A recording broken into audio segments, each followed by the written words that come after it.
Thanks for staying with us. So an unconfirmed number of people have died in a fuel tanker explosion in Enugu State just early in the week. The same thing had happened in Niger State, where after crashing, local residents gathered to collect spilled fuel, which promptly caused an explosion that killed 98 people and injured another 69, including at least 52 critically injured. Now, following the presidential directive in community sensitization on the dangers of scooping fuel from fallen oil tankers, the National Orientation Agency has taken the campaign far and wide, and the latest was in Gurara community in Abuja. The Director General of the agency believes that community engagement is one of the strategies to educate members to curb the menace. Joining us to discuss the safety measures in place, preventive actions considered, and government response plan is the Director General of the National Orientation Agency himself, Mallam Lanre Onilu. Welcome to the show, sir. Yeah, thank you. Good morning. Good morning, viewers. Good morning to have.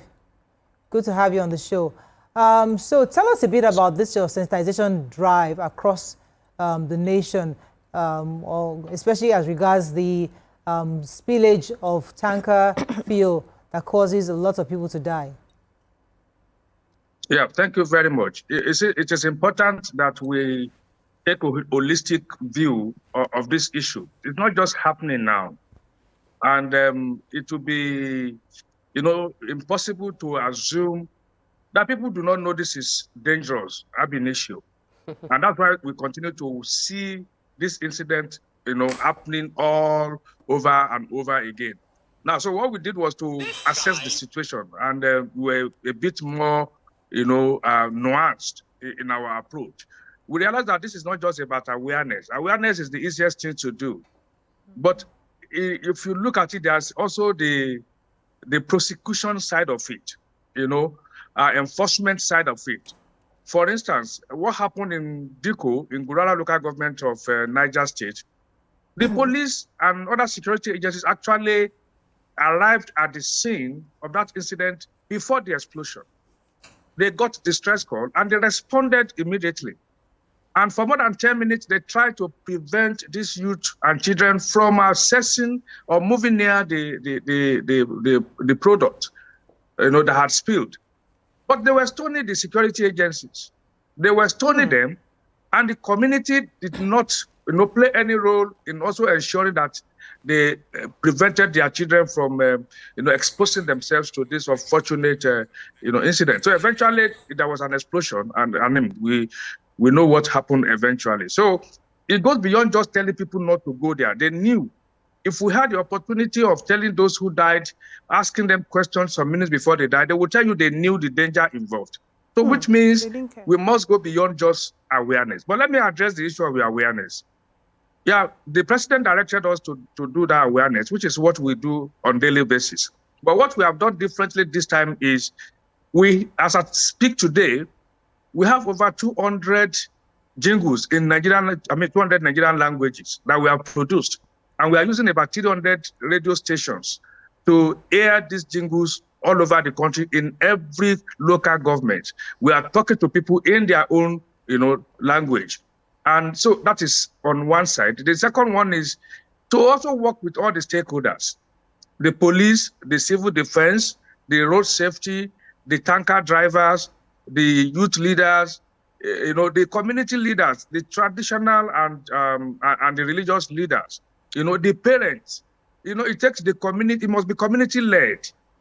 Each community must stand up and say, no, our children will not be involved in this. That is, the aspect of awareness. So we have gone far and wide. And as we speak, our 36 state offices and FCT office have been activated. And they are doing stakeholders engagement, advocacy visits, so it is not left to the individual to decide whether to go there or not. We are getting collective, effort put together to ensure that everybody is involved in the process of ensuring that when something happens, nobody goes near it. That is the first step we are taking. Yeah. But more importantly, yes, I would like to ask a question. So, like you mentioned in one of the cases where the police officers had gone to cordon off the area and they were stoned by the residents in that place that wanted to scoop out the field. Do you think we have enough security personnel on ground to be able to, you know, cordon off an area and secure it till the right thing is being done? Or do you think we need more in terms of not just the police now, but also the local vigilantes around the area?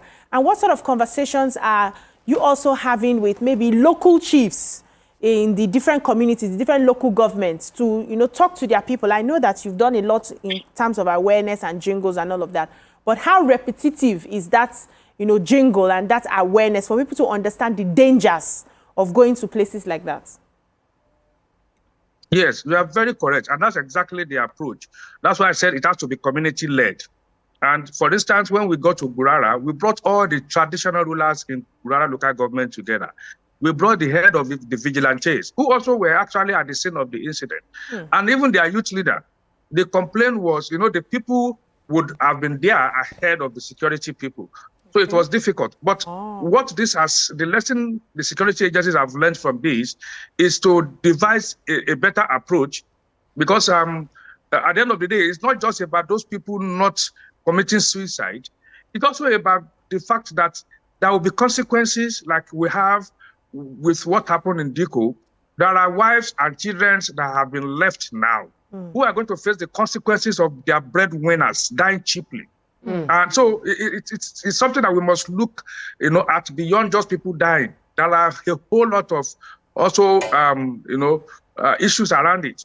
And so it has to be community-led. And that's why we are mobilizing the community to ensure that they insist that their children, it is their responsibility to first and foremost ensure that it is not going to happen, that their children will die cheaply anymore. Okay. So the community must be involved, and that's why we are bringing them in. Then there's also the aspect of the law. In the first place, this product, the petrol that has spilled on the road, belongs to somebody. It's somebody's property you're stealing. So it is stealing. So beyond even the issue of risk, there's also the issue of criminality in it. So if you're found stealing somebody, whether the thing spilled or falling off or wherever you find it, it's not your property. So you don't have a right to go and take what belongs to somebody. So that's another angle to look at it. Then another angle is to also say what has happened to us in this country. We are a people with empathy. We all know that when a product spills on the road, somebody's investment has gone bad. And instead of us, even if there are products, if this were to be a product that we could salvage, we should be doing that to help the business owner to recover whatever it could recover from the loss, not to take advantage of ourselves. That's not who we are in this country. Okay. And that's the essence of the value system, the national value charter we are trying to drive. You know, that we must realize who we are. We must have a definition of our identity. There are things that we do and things that we do not do. You know, that we must have a duty of care towards ourselves. All right. Okay. So you talked about the fuel owner, and so I think we should talk about preventive measures in the sense that, and the responsibility the farm tank owners owe to the general public in terms of pushing out good trucks onto the road.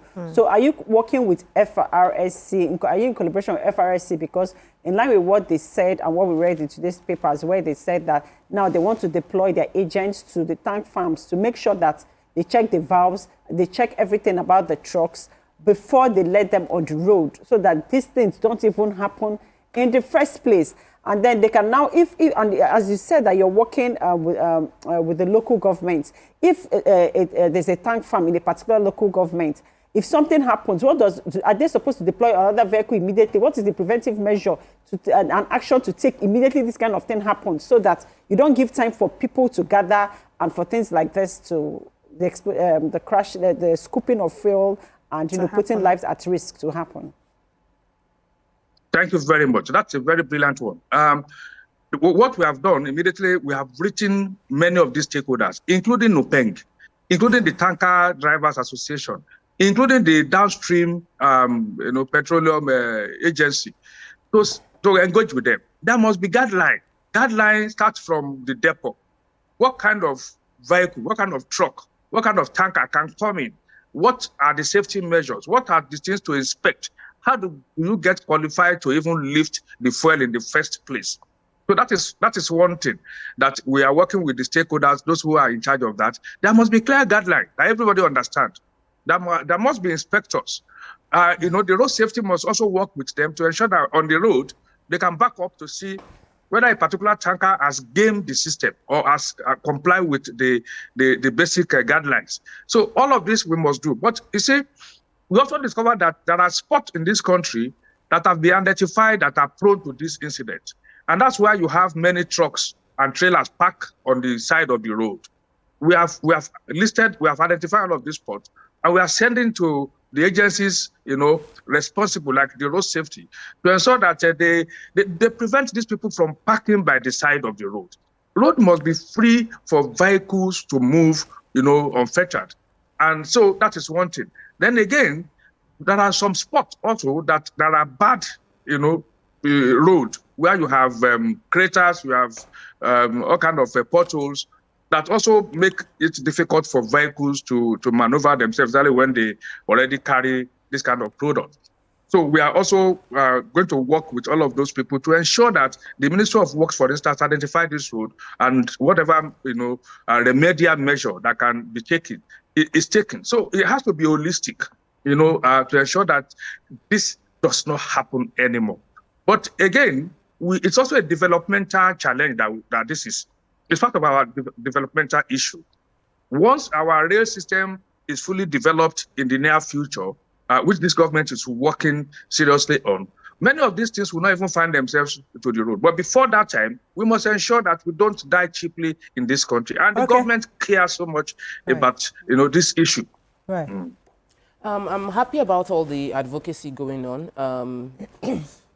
I think it's a case of giving different perspective, and I'm happy that you gave a perspective of the fact that it is actually also like you're stealing somebody's property, and the casualty for this one is huge. But we actually know that many Nigerians, once, even if it is beans or rice or even anything, once anything accident happens, people just go there and loot. There's a looting mindset. Yeah. So beyond the immediate effect we want with this particular scenario, how about long-term reorientation plans to help Nigerians become different in how they react to things like this when they happen? The idea of, oh, it's free food, let's go and grab it. Let's call your friends and family. Instead of, let us help pack these things together for the owners of the property. How are you going about that reorientation and educating Nigerians? I would advise schools and all that, but let me hear what you've done so far so that Nigerians know how far you've gone. Yeah, thank you very much. You see, that is what we, right from the beginning over a year ago, we sat down and said, no, we're not going to do palliatives. In this particular issue of value system, we must do something that is sustainable, that will be everlasting, and that will be concrete, and it will be institutionalized. And that's why we came up with the National Identity Project, under which we have the National Values Charter.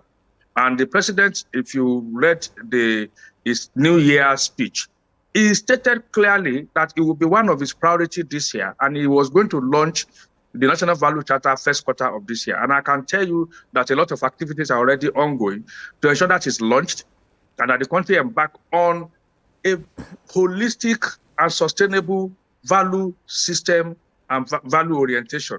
But first and foremost, it's not just making noise in the media. It's about doing things that would make the bad boys to be uncomfortable in this country. Anybody with bad behavior must find himself to be a defiant, to be isolated, to not fit into the system. As we have today, it is those who want to do good that feel hurt. When you are trying to be better, you find yourself almost lonely. So we must reverse that. And that is what this value system is all about. And we do not want to reduce it to sloganeering or making all sort of noise in the media without planning something that everybody would be able to key into. So that's why we created the National Value Charter that define clearly the responsibilities of the leadership and as well as the responsibility of the followership. And we also have 7 institutionalization policies so that this thing can be institutionalized and it can go beyond any government. And so once we have institutions that are driving the values system, it makes it easy for the country to emerge.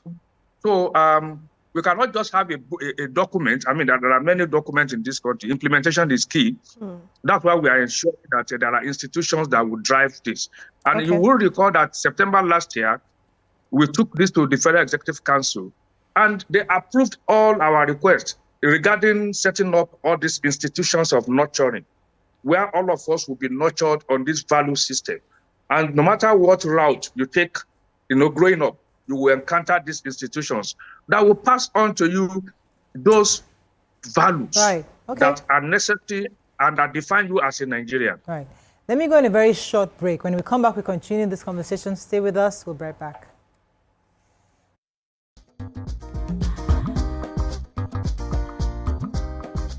Stay tuned. Your View will be right back.